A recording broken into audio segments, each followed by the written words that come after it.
Buntad, Davao. At karangalan ko na makasama kayo ngayong Kadayawan, no? At siyempre, dahil ngayon po ay ang napaka-importanting gabi at araw dahil kasama na naman natin ang Mayor ng Sambayanang Pilipino, walang iba po kundi si Mayor Rody Duterte. Magandang araw, gabi o umaga. Alin dyan sa oras na programa na ilalagay yung itong interview ko para sa inyong lahat. Well, ano na po talagang banat na kaagad, Mayor, Ang unang tanong, Mayor, ano naman sasabi niyo dun sa mga revelasyon nitong Katibinag ng taga Davao din? Na 5 beses daw niyang nakita si PBBM Jr. na pumitit ng powdery white substance. Yun ang sabi ni Kati. Nagkausap namin siya. Well, alam mo kasi ako, abogado tayong dalawa. Hindi ko dinidepensa si Presidente Marcos. But kung ano yung hinihigop niya, kung talcum powder o hindi na talaga. Again, I cannot judge, I cannot rather give a conclusion on a picture na humihitit siya na hindi ko nakita yung, or somebody after an investigation would say that what was shown in what was depicted in the picture, ito yung ginamit niya.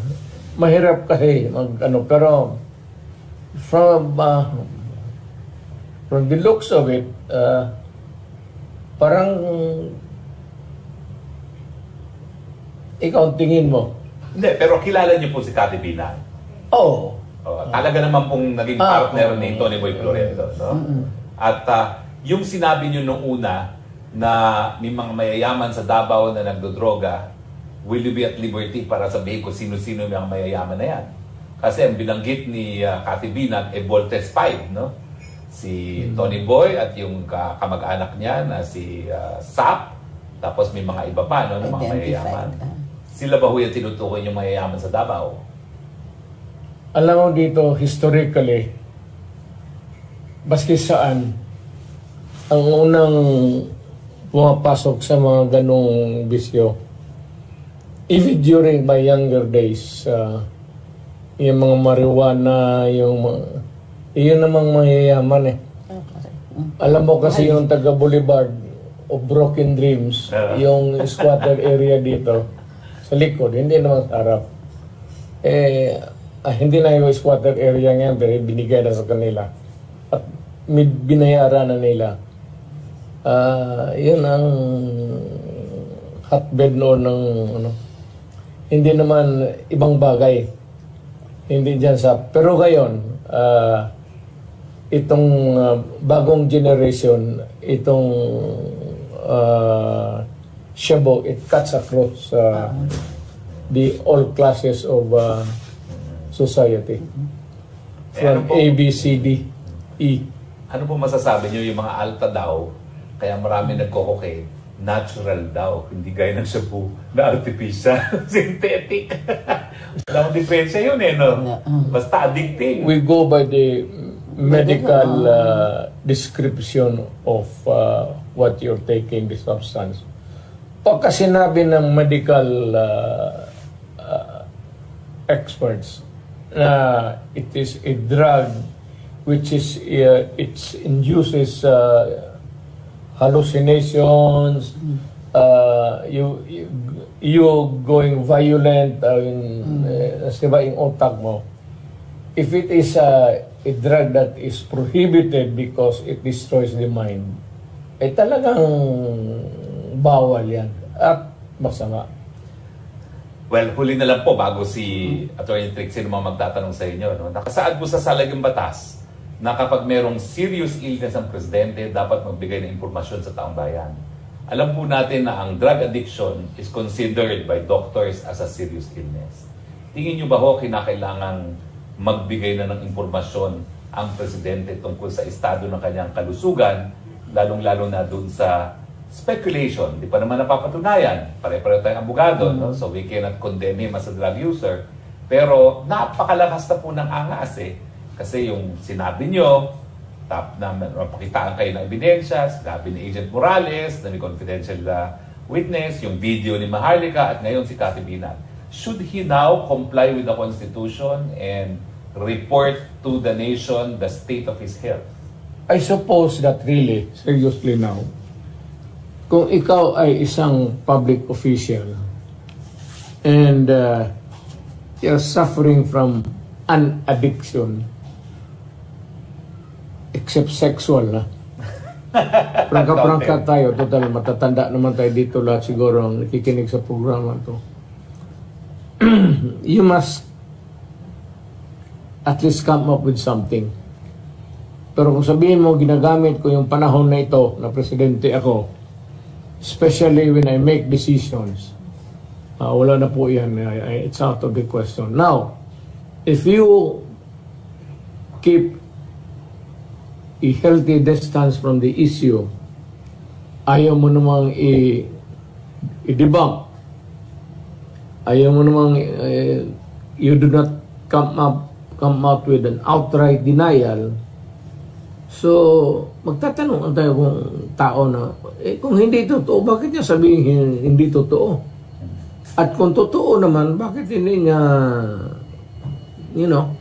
admit it and add something? Kung sabihin niya, noon yun, Si VP Inday has been criticized doon sa security detail niya. So, binawasan siya ng security. And to be fair, she rose to the occasion. Sabi niya, sige, pwedeng hindi na. Pwede naman. Hindi nga siya nag-react nung una Kaya lang, ang daming makulit online and even sa media na everybody was reacting. Pati congressmen nagre-react na na that's excessive. Yan. Everybody wanted to put may mga talking heads sila ngayon. Correct. Hindi, style nila ngayon yun But in addition to that, shortly then after that, she was on her way to Germany. Nakunan siya ng picture. Clearly CCTV, sir, pag nakita niyo yung siya, her husband, her children who are minors. Na nakunan din sila. I mean, since pinag-uusapan na rin lang yung issue ng security, at the same time, merong ganon. Not only that, actually, even if it's in public, if she was in a public place, aeroplano, whatever, government-owned, taking pictures of a person is clearly hindi naman illegal, but it could be illegal in the sense that it involved the security of the person. Okay. Yung kay Inday, what is deplorable there is that it was taken na hindi alam. And for security, hindi naman siya walang kalaban yan. Whenever she goes, she does not need 75 policemen even. Pero assuming it to be na ganun siya na official, and you are si Inday naman, alam mo, si Inday lang, ito lang ang masabi ko sa inyo sa lahat. Among the few sa gobyerno, it was only Inday who was very outspoken against the communists noon. Siya lang yung bububuga ng against the communists even when she was a mayor here. Ako yung conciliatory pa ang naglalaro ako totoo, politika yan Alam mo, ang politiko, I could go into the territory ng NPA noon. Alam ng military yan, pati pulis. At I am sure na hindi rin nagustuhan nila yun. But I go to, ako lang yun, dito sa maybe Southern Mindanao, o Mindanao dito na pwedeng pumasok sa NPA territory noon ang nagipag-usap. Lahat na, pati yung tulong nila sa candidacy ko. Pero Mayor, yung binabato nila kay BP, ang dami naman daw nung 400. At may nagsabi pa, hindi naman daw ganyang karami ang PSG ng presidente. As far as you remember ho, ilan ba talaga ang PSG? Kasi I cannot believe na mas konti ngayon ang PSG kaysa nung panahon ninyo. Ilan po sila? Kasi talagang sinabi, may nagsabi na 400, mas marami pa yan kaysa sa PSG, kaysa sa presidente. Alam mo, ako mismo, presidente noon, and I'm sure pati si Inday, hindi niya talaga alam kung ilan naka-assign on the lookout for security reasons. It could be more or it could be less. Pero one thing si Inday noon, you have to, pati yung military, pati police, ang isang rason sa bagay, wala naman, ang pinaka-outspoken dito sa Mindanao against the communists, ang anak ko. Ang naglalaro sa komunista, ako. Well, ibahin naman natin ngayon, no? Ngayon po, talagang dinidemonize nila ang Pogo, no? Bagamat 2 taon na sila, hindi naman nila pinagbawal ang Pogo. Ngayon, pagbabawal daw, pero naririnig natin, meron daw exception na 12. Sino kaya yung 12 disipulo na hindi covered ng ban, no? Pero unang-una po ay nung huling hearing na nandun ako, ang pinupunto nila, kayo daw ang responsable sa Pogo dahil sa Executive Order number 13. At sabi pa ni Congresswoman Luistro, yung EO nyo daw ay labag sa saligang batas as an unconstitutional exercise of legislative powers kasi for the first time, ginamit nyo raw yung word na e-gaming na wala naman daw sa batas na bumuo ng PAGCOR. No? So ang suma total, kayong sinisisi doon sa proliferation ng Pogo samantalang 2 taon na, hindi naman yan napatigil din. No? At ang sabi ni Andre Domingo, ang Pogo nagsimula as early as 2007 pa. Your take on this, Mayor? Sino yan siya? Congresswoman Luistro. Luistro? Opo. First termer. Oh, bright siya. Huwag na lang yung Pogo. How about the wedding? O itong masyaw all over the Philippines. Anong masasabi mo, ma'am? Or are you just concentrating on Pogo? Correct. Karami diyang masyaw, wedding. Sakla. Why ano na sa Pogo? Bakit ka magpabida dyan sa Pogo? If you want to be a moral person, lahat po na, lahat ng gambling. Huwag lang Pogo. Because Pogo is a gambling, it's a gambling game. Lahat naman ito, Philippine Charity Sweeps. Sugal rin yan, ma'am. So, ratsadahin mo na. Bakit ka mag-concentrate dyan sa Pogo na illegalize? Ganito yan. Nandyan na yan. Lahat ng sugal sa Pilipinas, sakla, hantak, nandyan na yan. Pagka rumarami na, kung ikaw na may presidente na ginamit mo yung utak mo, if it proliferation of the gambling game, it's either you have the option to allow it openly in a disorderly manner, hayaan mo and allow the Pogo operators to corrupt government. Kasi iko-corrupt niya yung police, iko-corrupt niya yung mayor, congressman, gobernador. Ngayon, ang mabuti talagang gawain mo, sana ma-presidente ka.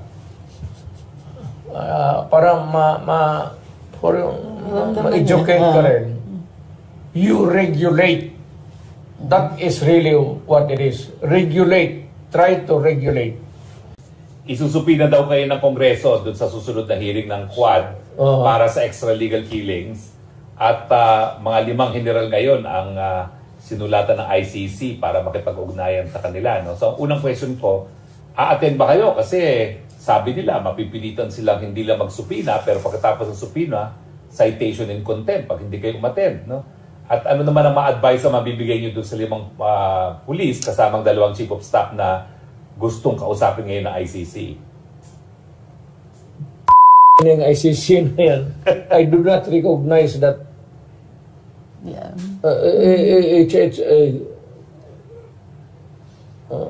Ano yung ICC na yan?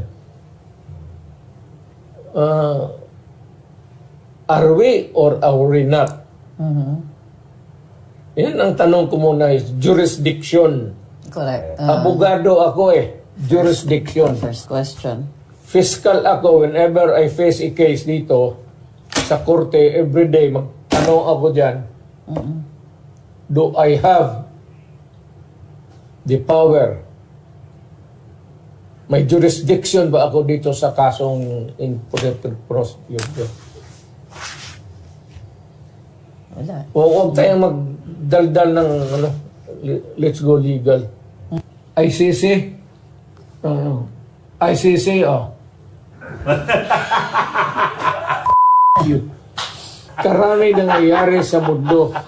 Masakir dito, masakir doon. Pati yung Amerikano, ilang pinatay.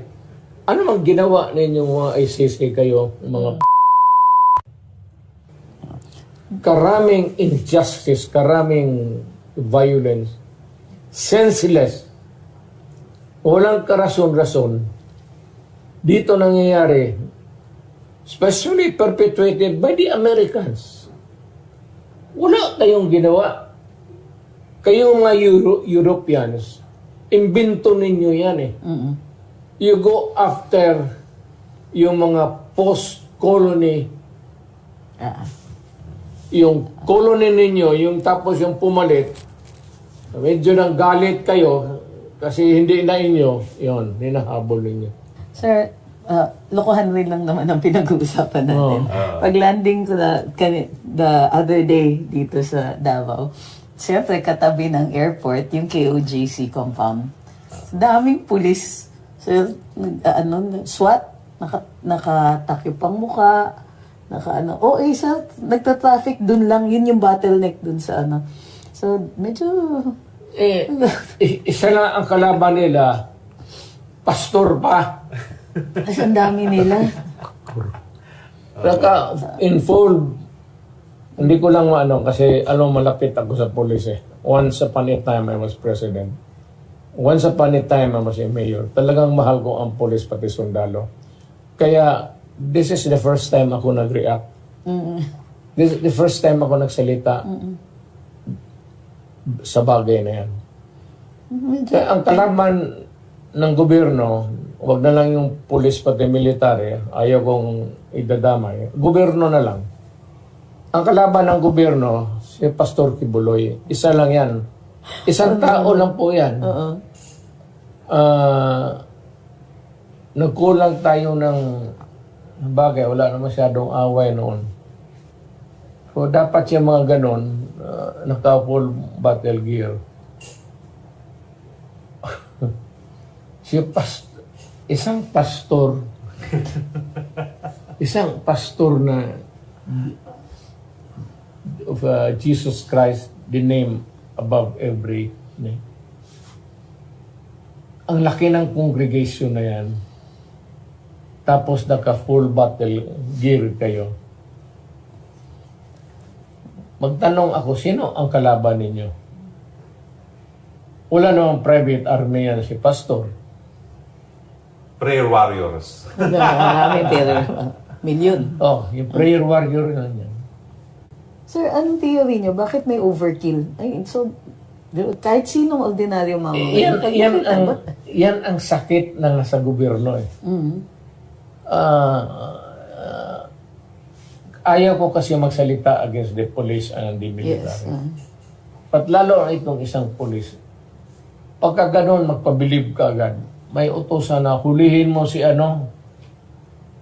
Baski congressman niya magpadala ng yung militar tangkidigira, tawag nila sa Bisaya, magpadala ng mga medyo korne. Utusan mo lang 3 NBI dyan o 3 pulis. Hulihin mo o hulihin mo doon na ano bang that's an overkill. Alam mo kung ano, what the name of the game? Pa-impress. So, pakit sila dun sa taas. Pati yung taas, maligayahan. Pero yung taas, alam nila, yung puwet nila, ginaganon doon kasi nakukurnihan yan sila. Especially the military men. Di masyado yung police. Yung mga military men, bakit pakitaan mo ng ganon, magsabi yan, ano ba naman na ginagawa nito? Anong class ba ito sa PMA Madrid itong ulol na to?